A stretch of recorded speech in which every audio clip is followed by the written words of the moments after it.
Señoras y señores, después de Víctor Hugo, aquí comienza Minuto 1 en la pantalla de C5N, la realidad, lo que otros te ocultan, lo que otros no te muestran, acá, en la pantalla, te lo estamos comentando.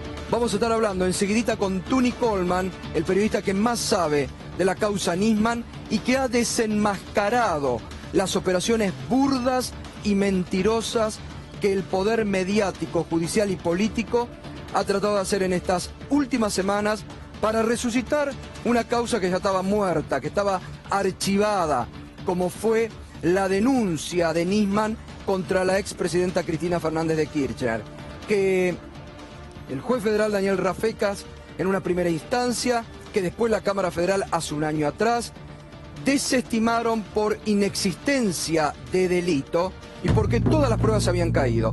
Pese a eso, la operación política, mediática y judicial que en forma permanente está tratando de reactivar causas judiciales, de poner otros hechos para tapar la dura realidad que vive la Argentina, activaron. Con esa nefasta, solicitada, destituyente, antidemocrática, pidiendo por la destitución de un juez de la República a través de una solicitada y también intentando presionar a los jueces de la Cámara Federal, que no les valió de nada, porque finalmente los jueces de la Cámara Federal, como habían fallado hace un año atrás, volvieron a ratificar la inexistencia de delito. Y en las últimas horas, además, se conoció hoy, se los adelanté ayer, que el fiscal Moldes, que también está sumado a esta campaña mediática judicial, y que en las últimas horas había dicho que había que desratizar y desinfectar el poder judicial, fue finalmente recusado por estas expresiones y por animosidad contra la expresidenta Cristina Fernández de Kirchner. Porque lo que no buscan muchos sectores de la justicia es justicia precisamente. Están buscando venganza y están utilizando la agenda mediática judicial para presionar a la justicia.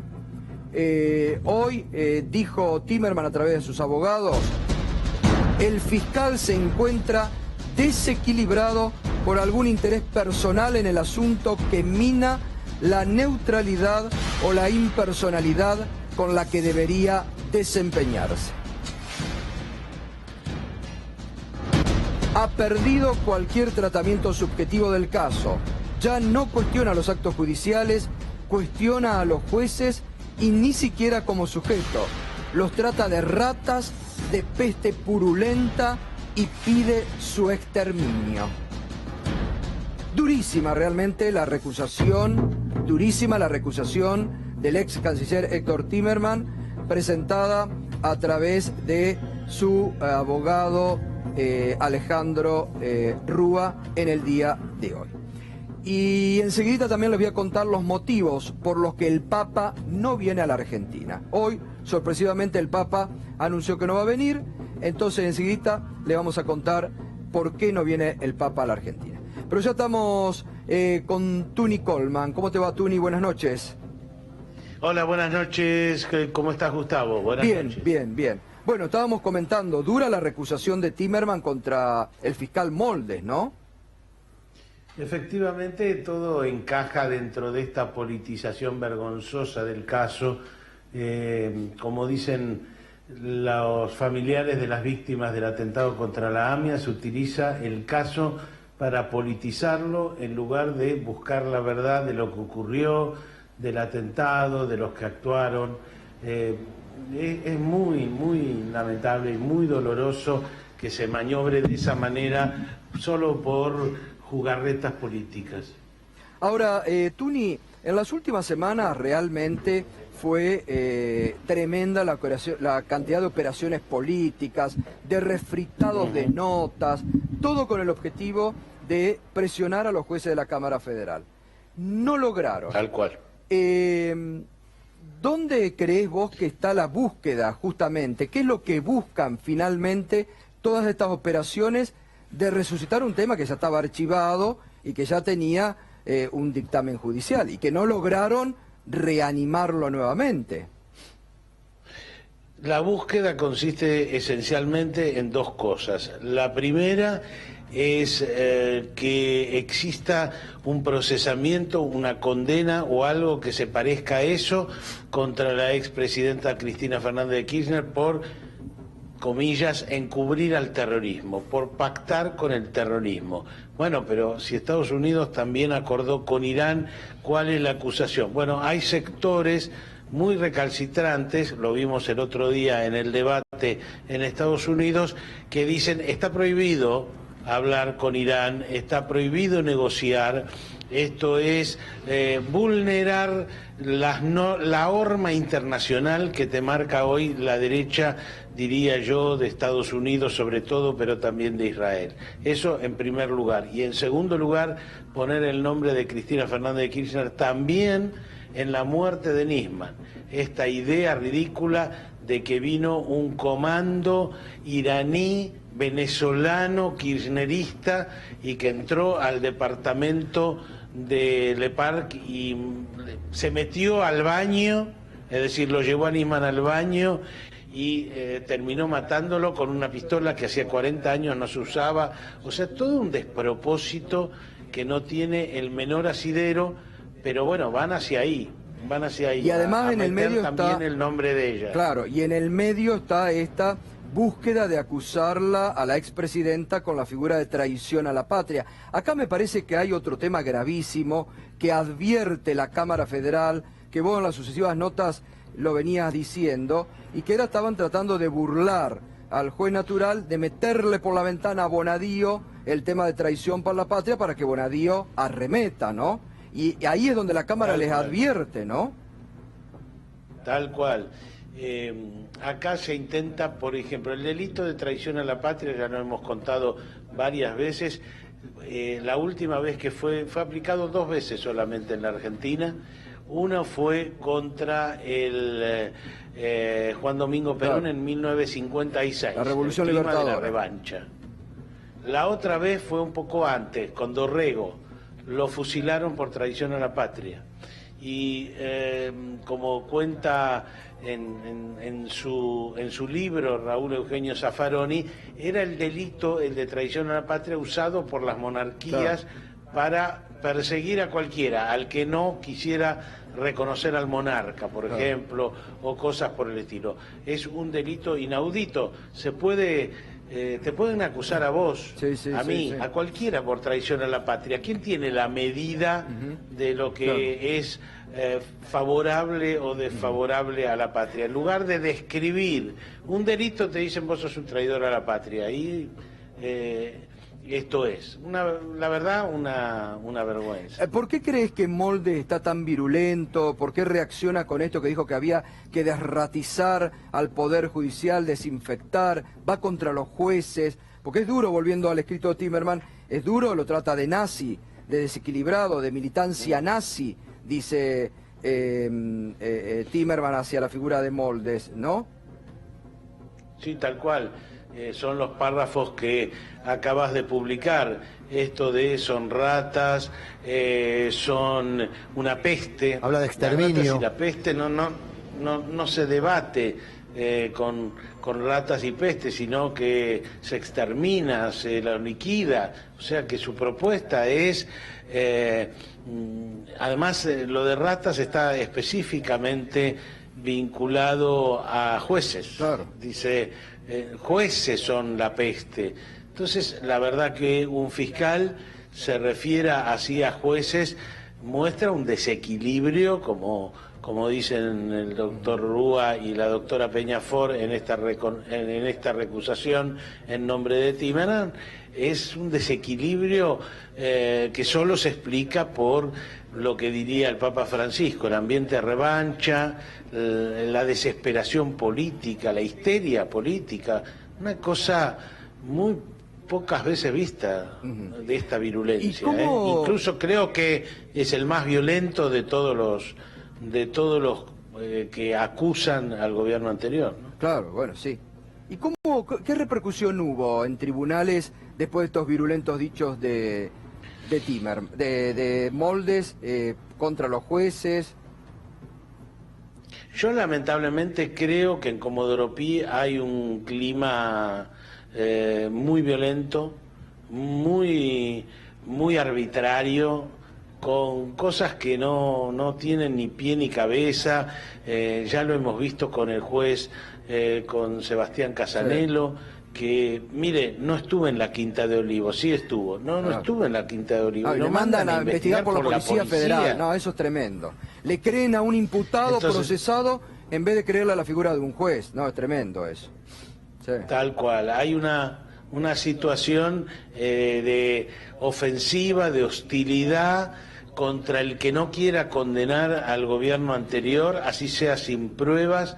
Entonces es de una violencia y de una arbitrariedad muy fuerte. Hay algunos en Comodoro Pi que lo admiten, que este es el clima. Entonces, lamentablemente no he visto una sola declaración de ningún funcionario de Comodoro Pi, algún juez, alguien que haya salido a decir esto es impropio, esto es una barbaridad lo que ha dicho Germán Moldes.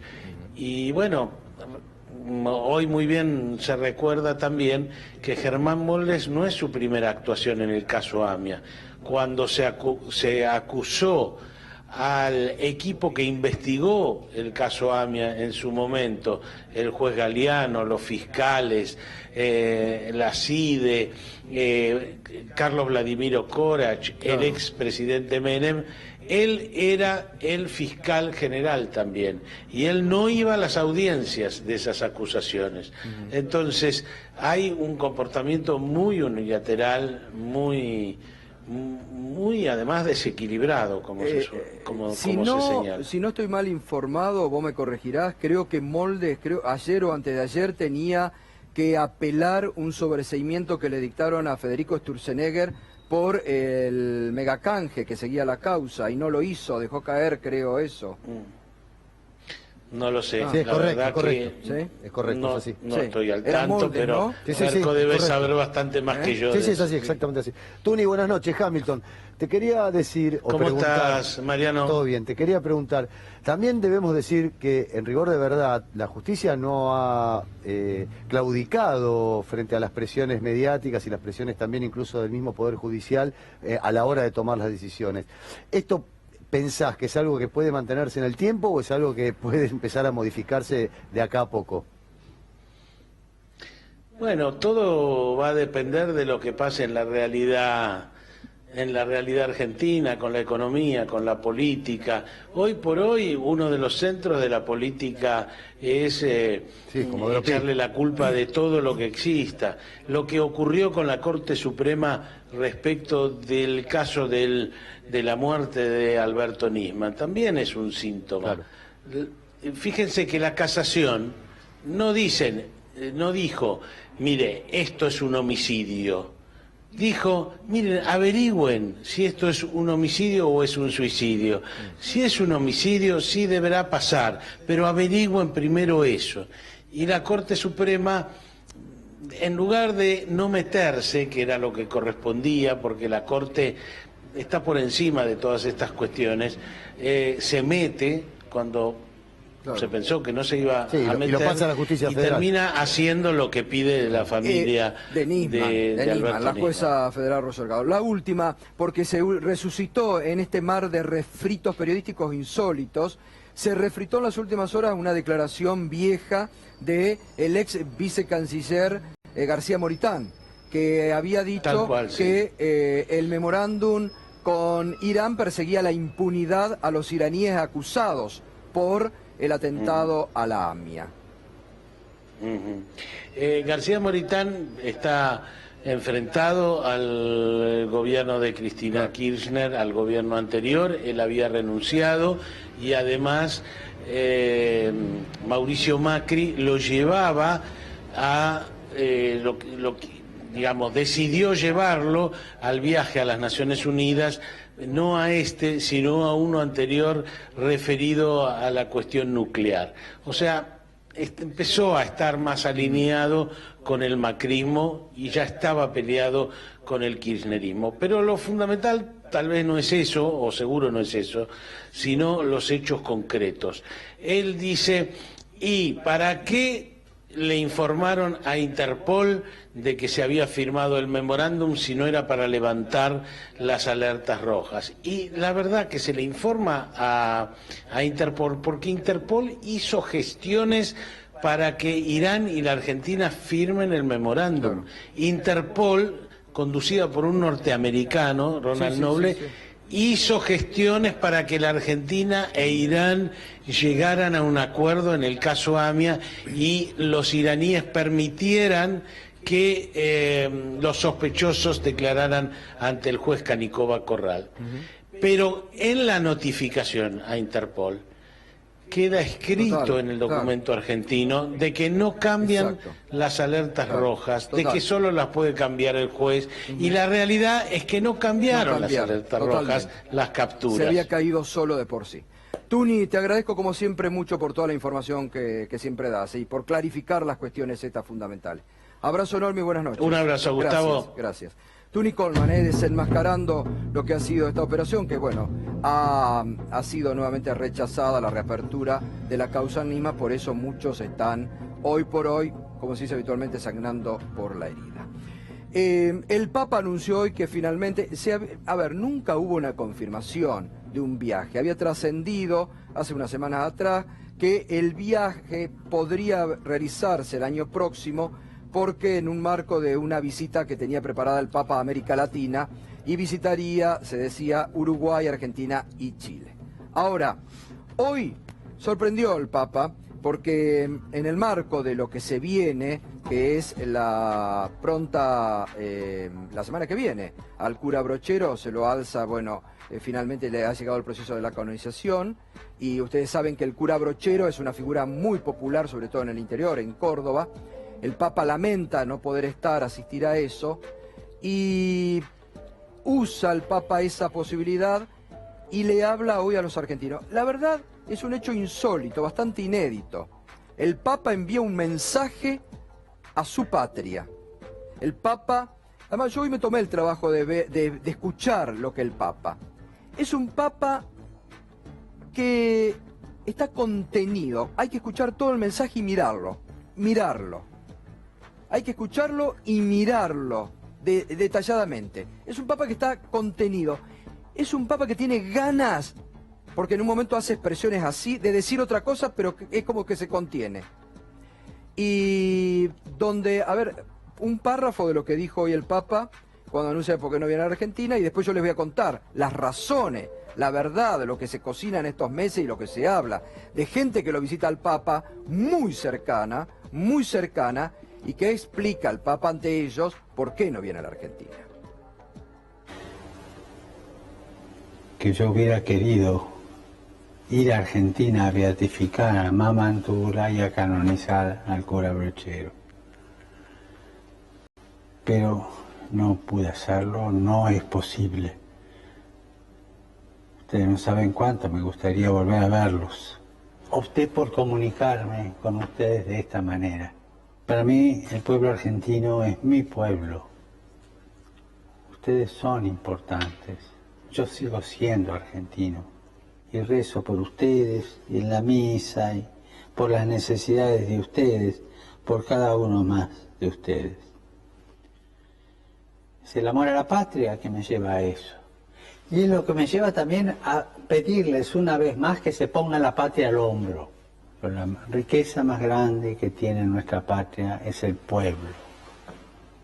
Ese pueblo que sabe ser solidario, que sabe caminar uno junto a otro, que sabe ayudarse, que sabe respetarse. Es ese pueblo argentino. Estamos en el año de la misericordia. Les digo, parece un poco raro, pero lo estiro el tiempo como el elástico. Hasta pronto. Y no se olviden de rezar por mí. Bueno, ahí estaba el Papa que sorprendió hoy con este mensaje, en 11 minutos dura aproximadamente a los argentinos, donde finalmente dice que no va a venir. Las razones, vamos a explicarlo rápidamente, tres causas fundamentales por las que el Papa no viene a la Argentina. Por el año electoral, el año 2017 es un año electoral en la Argentina y el Papa no quiere quedar inmiscuido en ninguna contienda electoral. No quiere quedar prendado de ningún sector ni que se lo utilice políticamente. Por su relación con el gobierno de Mauricio Macri, tirante, Macri lo va a ver el próximo 15 de octubre, previo a la canonización en el Vaticano del cura Brochero, y allí el gobierno se juega justamente a ver qué foto pueden traer del Papa. La primera foto fue una foto de un Papa serio, distante del presidente Macri. Ahora el gobierno apuesta a traer una foto, al menos que el Papa le sonría. Porque, a ver, todo lo que el Papa está indicando a nivel internacional en contra de una política económica neoliberal o en contra de una política capitalista, es lo que Macri está aplicando en la Argentina. No hay puntos de encuentro entre lo que el Papa pregona a nivel internacional y lo que Macri sostiene en la Argentina. Entonces, hay ahí un punto también de permanente choque entre el pensamiento del Papa y la política que lleva adelante Mauricio Macri. Y además, hace poco estuvo el obispo Marcelo Sánchez Orondo, que es muy cercano al Papa, y estuvo hablando justamente de que no había buena comunicación con el gobierno. Y la tercera es por la relación con los obispos. El Papa no está bien con algunos obispos argentinos, no está bien con el episcopado argentino, porque el Papa no le gustan algunas actitudes muy conservadoras de algunos obispos que han salido en estos últimos tiempos a mostrarse cada vez más con pensamientos muy distantes a los del Papa. Esos son los tres motivos por los que el Papa, por el momento, no viene a la Argentina. Bueno, el otro tema de la jornada, ayer lo comentábamos, la CGT finalmente firmó un acta con el gobierno buscando una tregua. Habían anunciado hace semana paro, acá lo pusimos en duda, dijimos, qué raro esto de que anuncien un paro sin fecha. Y finalmente han acordado, por eso el hashtag nuestro hoy es el Plan Papá Noel, porque acordaron una serie de cosas entre la CGT y el gobierno. Berco, buenas noches. Buenas noches, Gato. Y la frase es, ya están pagos. La pronunció en la intimidad el presidente Mauricio Macri después del acto, hace 2 meses, en el cual anunció la devolución del dinero de las obras sociales. Esto los enoja mucho a los dirigentes sindicales que vienen aquí cuando se los mencionamos en vivo, aquí in situ, les preguntamos sobre este tema. Se irritan mucho, dicen que es la plata de los trabajadores, que es el dinero de las obras sociales del sistema de salud que ellos administran como empresarios de la salud. Ahora, ¿por qué ya están pagos, dice Mauricio Macri en la intimidad? Porque en ese acto administrativo de devolverle 30.000 millones de pesos a los dirigentes sindicales que fungen de empresarios en esa tarea de la salud, en ese acto les entregó 2.704 millones de pesos en efectivo, 14.000 millones de pesos en bonos que se van a ir liquidando con el correr de los años y cuyos intereses le van a dar además el financiamiento a sus obras sociales, y luego dinero que se va a definir de qué manera el resto de esos 30.000 millones de pesos va a ir llegando a sus arcas. Pero el plan Papá Noel, ahora, lo que se está discutiendo ahora, después de saldado el tema importante para la dirigencia sindical, que era este, ¿en qué consiste? En lo siguiente, veamos las placas.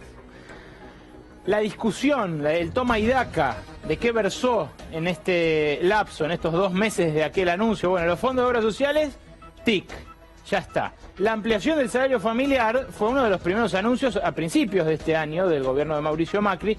Fue muy importante. Hay un universo que antes no cobraba asignaciones familiares y hoy lo hace, como por ejemplo los monotributistas y otros que vieron duplicado el monto que reciben del ANSES como parte de su salario. Pero claro, También la inflación se comió parte de eso. La inflación para los sectores, para el decil de menores ingresos de los trabajadores, lo hemos dicho aquí hace más de un mes, fue más del 50% interanual en los últimos 12 meses. Con lo cual, la duplicación de este dinero, que no era demasiado tampoco en años anteriores, no es que le cambió la vida a los trabajadores, pero lo consideran saldado ese reclamo en el gobierno nacional. Luego, el freno a los despidos, bueno, eso no hubo. No hubo ningún freno a los despidos.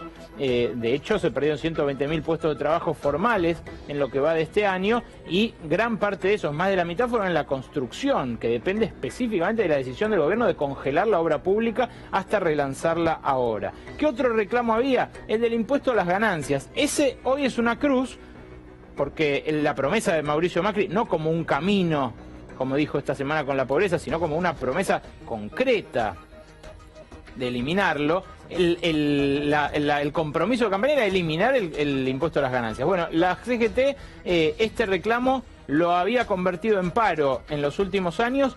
Este año no considera que estén dadas las condiciones para parar por él. Claro, el impuesto a las ganancias se va a reformar. Hay una ley un proyecto de ley que está a punto de entrar a discusión en el Congreso, pero es gradual, dijo el gobierno. Y además, ¿qué es lo que hizo con eso? Reunió a los gobernadores, que serían los que perderían coparticipación en caso de eliminarse el impuesto a las ganancias, y dijo: los gobernadores no me dejan eliminarlo porque perderían su recaudación. Sigamos adelante, el resto del pliego de condiciones o de reclamos que hacía la CGT. Bueno, reapertura de paritarias por la inflación acelerada de lo que va de este año. La reapertura de paritarias no llegó. A cambio, viene el siguiente ítem, el bono de fin de año.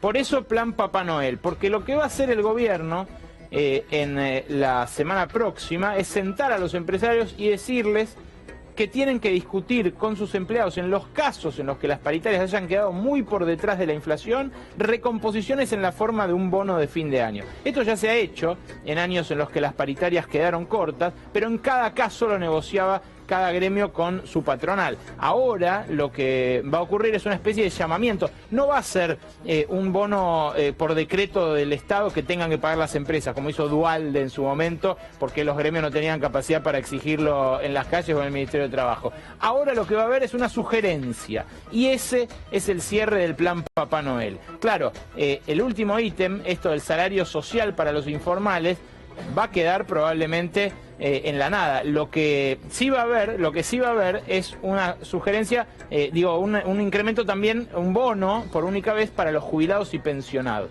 Eso es lo que también se va a terminar de discutir la semana próxima, una especie de compensación para jubilados y pensionados. ¿Cuál es la agenda? Esta, martes 4, Consejo de la Producción, ahí van a estar presentes los dirigentes sindicales, es de empresarios esa cita por lo general, pero el ministro Cabrera aclaró, no es esto un diálogo social.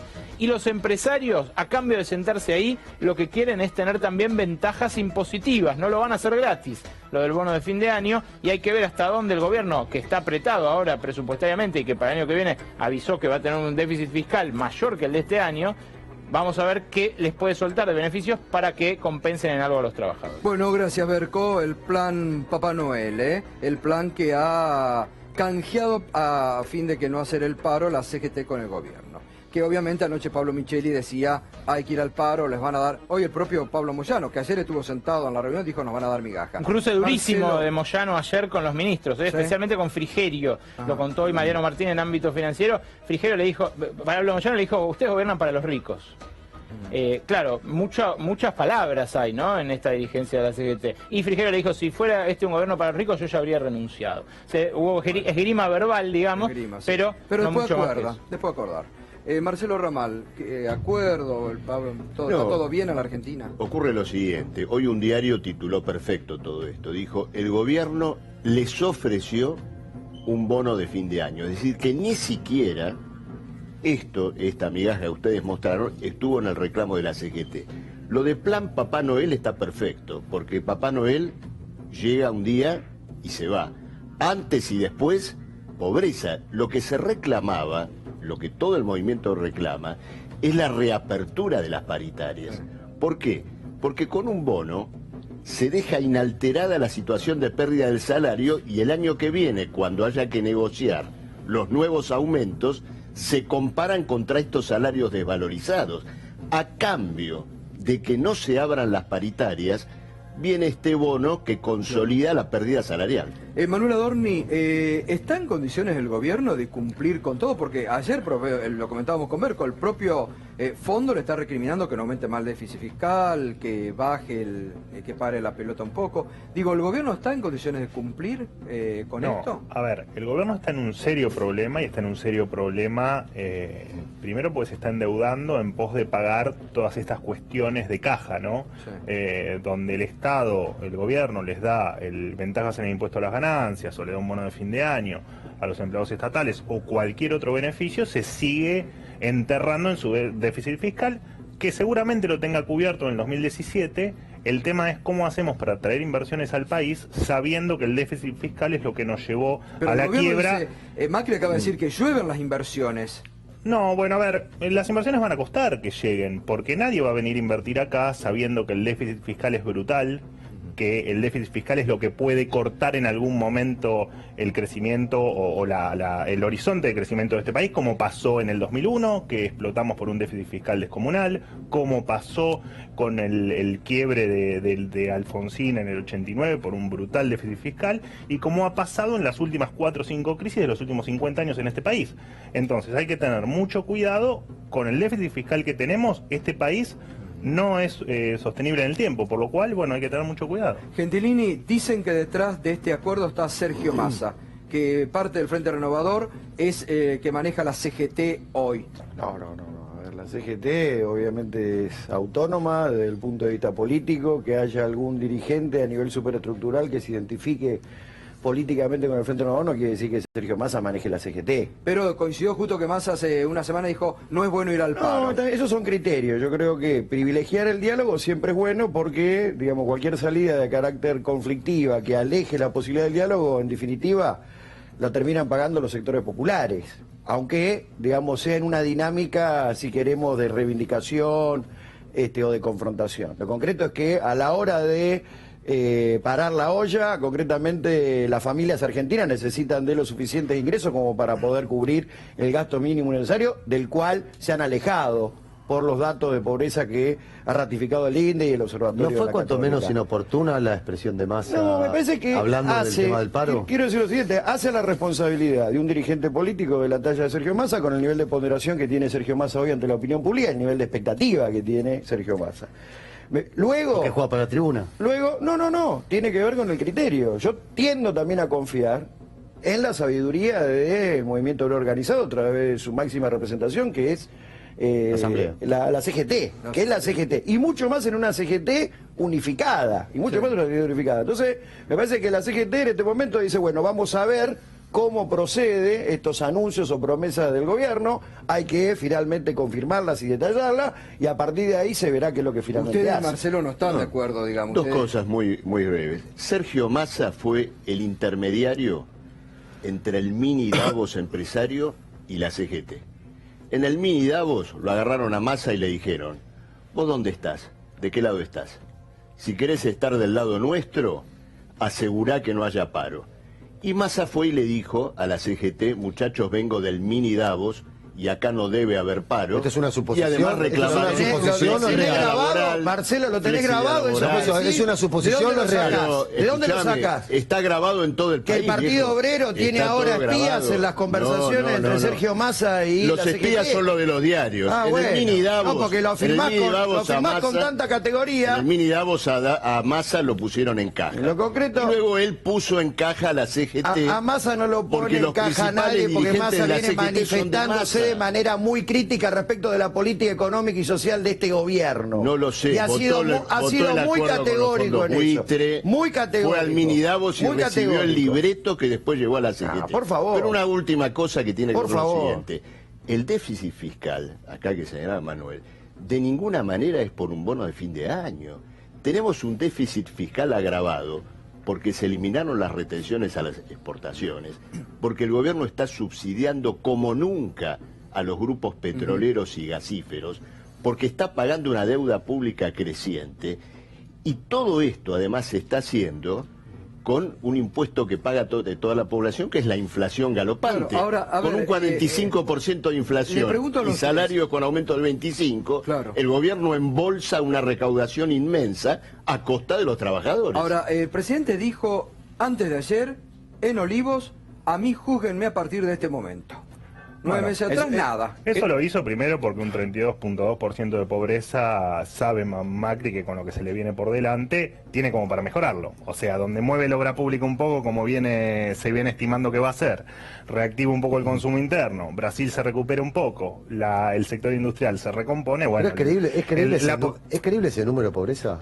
¿El 32.2? Sí, es creíble. De hecho, en los últimos 30 años el promedio fue 29.2. Estás casi en un 30%. Es más pobre que en Brasil, más pobre que en Paraguay, más pobre que en Bolivia, más pobre... Digo, estoy preguntando. De hecho, mira, si vos comparás con la región, Chile tiene 11% de pobres, Uruguay tiene... No dije Chile, Uruguay. Dije 6% de Brasil, pobres. No dije Brasil. Bueno, Brasil bajó en los últimos 10 años el 60% de su pobreza y su indigencia. No nos olvidemos que hubo 50% de pobreza en la Argentina. No, claro. No nos olvidemos. Exacto, en el año 2001... No nos olvidemos que pero la CEPAL en el 2015 me dio 24. Entonces, coincide también con los datos de la Católica. Por 3 puntos están, digamos, en el rango. Pero volvamos a la de la pregunta Católica. tuya. Igualmente, acá el número, digamos, me parece un insulto a la gente pobre, a la gente indigente, andar discutiendo si es 2 puntos más, 2 puntos menos. Acá tenemos un 6.3% de indigencia que tiene que salir el Estado ya a darle de comer a esa gente y que esa gente pueda comer todos los días. Y un problema de pobreza gravísimo. No es una falta de respeto a la gente pobre, es simplemente que no se manipulen las estadísticas para tener un fin político. Sí, igual simplemente eso, que no se inflen ahora para dentro de 6 meses sean 24. Se manipularon. Sí, se pueden estar manipulando al revés. Totalmente, de hecho, igual no, manipulando al revés no, porque si la UCA marcó un 29-30% de pobreza, le sumás devaluación, le sumás recesión económica y falta de consumo, llegás en 2 patadas a 32.2. Así que me parece que exagerado ¿me permiten? Porque justamente el hombre que estaban hablando recién lo tenemos en comunicación, que está en Bahía Blanca. Sergio Massa, referente del Frente Renovador, que hoy estuvo con Roberto Labaña allí en Bahía Blanca. Buenas noches, Sergio, ¿cómo está? Hola, ¿cómo le va? Estoy tratando de escucharlo bien, Gustavo. Bueno, qué suerte que no escuchó, porque acá recién se armó en torno a usted una fuerte disputa, porque Marcelo Ramal decía que el mini Davo le había pedido a usted que interceda ante la CGT para que no haya paro y que ha logrado esto, que usted es un poco el que llevó esa idea de los empresarios a la CGT. Decirle lo que dije yo también, Gato, porque si no... acá el lo defendió. Ah, bueno. No, bueno, pero yo no estuve... En el mini Davos. No participé del mini Davos, así que no entiendo el planteo. Yo la verdad es que no he tenido todavía ni nuestro bloque la oportunidad de reunirnos con la nueva conducción de la CGT, más allá de que obviamente tanto con Héctor Daer como con Carlos Acuña tengo una relación política y personal que no voy a negar. Sí tengo la seguridad de que el paro es la última instancia, no la primera, y que usted debe recorrer un camino, y es un camino en el que debe haber diálogo, en el que obviamente muchas veces hay planes de lucha y hay medidas, pero el paro es el final, es cuando fracasa una negociación y que tenemos que agotar esa negociación sin perder de vista que jubilados de la mínima y trabajadores este año fueron los grandes perdedores contra la inflación. Porque cuando usted mira anualizada la inflación y le da más de 42 puntos, no tiene que olvidarse que en el caso de alimentos y medicamentos, que tal vez es en la composición más grande, por ejemplo, en el gasto de jubilados, estamos hablando de un aumento que es superior al 50%. Y entonces, el reforzar y mejorar la situación de los jubilados de la mínima se impone ya. Y no con una cosa coyuntural o que suene a premios, sino con una cosa permanente que les recupere poder de compra. Buenas noches. Hamilton le pregunta.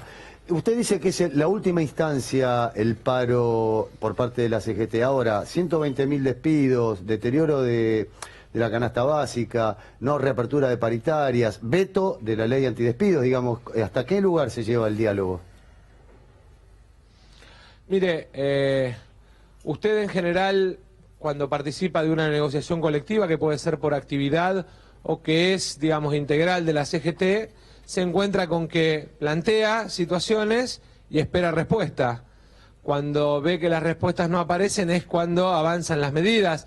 Esa es la lógica histórica en la Argentina de la relación entre el Estado como mediador de las relaciones sociales y económicas entre sindicatos y empresarios. Sergio, ¿qué tal? Alejandro Berkovich te saludo acá. Lo tenés a tu lado a uno de los que viene hinchando con el pacto social desde principios de año, desde diciembre, no sé, desde antes. Ahora está planteado que la semana que viene se encuentre la CGT con empresarios en una instancia que el gobierno dice no es pacto social. ¿No es un poco tarde para sentarse a discutir en un ámbito tripartito después del golpe inflacionario de este año, la pérdida de poder adquisitivo, el aumento de la pobreza y todo lo demás? ¿Qué se puede discutir en esa mesa ahora ya plasmadas las directrices, digamos, de la gestión? A ver, Berkovich, la Argentina necesita un acuerdo económico y social permanente, no una instancia que resuelva un problema, digamos, de pérdida de poder de compra en un año o en un mes. Argentina necesita un acuerdo económico y social para definir su matriz productiva, cómo vamos a hacer para transformarnos en un país ganador en determinadas actividades económicas. La Argentina necesita un acuerdo económico y social para definir su sistema educativo, porque tenemos que atar nuestro sistema educativo a la realidad de desarrollo económico de la Argentina. La Argentina necesita un acuerdo económico y social para establecer principios de respeto en el diálogo, para que no tengamos que tener al Estado mediando o terciando en conflictos sistemáticamente, sino que tengamos previsibilidad. La Argentina necesita un acuerdo económico y social que gire alrededor de la capacidad de desarrollo en materia de infraestructura energética. Ahora, algo de eso se puede ¿Cuál va a ser nuestra matriz energética de los próximos 20 años? Pero algo de eso se puede discutir ahora, digamos, la semana que viene, digamos, ¿es el ámbito que el gobierno está creando o el gobierno quiere tomarse de estas consignas que ustedes vienen levantando hace tiempo para hacer un montaje de eso? Mire, a mí, yo no tengo ahí una cuestión de vedetismo, de ver si el gobierno tomó un tema nuestro. Hoy estamos en Bahía Blanca y un periodista me decía, ¿no le molesta que hace 2 años que tienen presentada la ley de la víctima y en la provincia de Buenos Aires ahora plantean la ley de la víctima como si fuese algo novedoso? No, la Argentina necesita una ley que le dé los mismos derechos a las víctimas de delito que a los delincuentes. Ahora, Sergio, le quiero preguntar por un tema... Porque el Estado, si no, fracasa 2 veces. Entonces, no se trata de ver quién tiene la idea, se trata de que la Argentina tenga instrumentos, más allá de quién ejecute la idea. Daniel, que está acá al lado mío, está planteando por ley la creación del Fondo de Ayuda Social, el anticíclico, que mejora jubilación mínima, que mejora asignación universal, que mejora además los programas sociales y que está planteado como un programa permanente, no lo hacemos en función de resolverlo de este mes. Sergio, lo planteamos para que tenga a lo largo de los años perspectiva. Esta semana se ha conocido el dato de la pobreza oficial y el presidente Macri dijo, bueno, a mí júzguenme a partir de ahora. ¿Cuánto de responsabilidad por las políticas, muchas en contra de los trabajadores, que ha aplicado el gobierno, tiene Macri de el 1.700.000 nuevos pobres que hay en la Argentina? ¿O no es responsable de estos 9 meses Macri? Recién Gustavo Roberto Lavagna, que es quien preside la Escuela de Gobierno y que hasta hace un ratito estaba acá y fue ahora a compartir con un grupo de gente vinculada a la producción agropecuaria una reunión, planteaba precisamente los últimos 40 años de la pobreza en la Argentina, para que hagamos un recorrido. Y además puntualmente lo planteaba desde la autoridad de que cuando él asume como ministro de Economía la Argentina tenía 52 puntos de pobreza y 4 días antes o 6 días antes de que él se fuera se anuncian los datos y daban 24 puntos, o sea una caída a la mitad de la pobreza, 10 millones de pobres o 10 millones de personas que dejaron de ser pobres. Y lo que decía Roberto es, y lo comparto, la película es una película que tiene un recorrido de 40 años, de generaciones que perdieron oportunidades en el mercado de trabajo, de una economía que Martínez de Oz destruyó en materia industrial y que Cavallo volvió a destruir en materia industrial y que empujó a mucha gente afuera del mercado de trabajo, a 2 generaciones. Y creo que... Pero la política esta actual económica evolución- ¿sirve o no sirve para terminar con parte de esa pobreza? Mire, lo que ha pasado es que en los últimos 8 meses se incrementó la pobreza en la Argentina. Si eran válidos los datos de la UCA Claro. hace un año, cuando el INDEC no daba datos, son válidos también ahora cuando dicen que hay 1,5 millones de nuevos pobres desde el 10 de diciembre hasta acá. Y yo creo que parte de la solución, porque no me quiero quedar con el diagnóstico, en una marca tan dolorosa como es la que tenemos que convivir cuando miramos que la mitad de los menores de 14 años en la Argentina están en situación de pobreza. No mire solamente el 32%, mire en la tabla analítica los menores de 14 años, 49%. 1 de cada 2 chicos menores en la Argentina de 14 años está en la pobreza. En un país que produce alimentos para 400 millones. Tremendo. Sergio, gracias desde Bahía Blanca, Buenas noches. No, por favor, muy buenas noches, Gustavo. Gracias. Bueno, Sergio Massa también desde Bahía Blanca. Hacemos pausa y seguimos con el debate aquí de los temas de actualidad.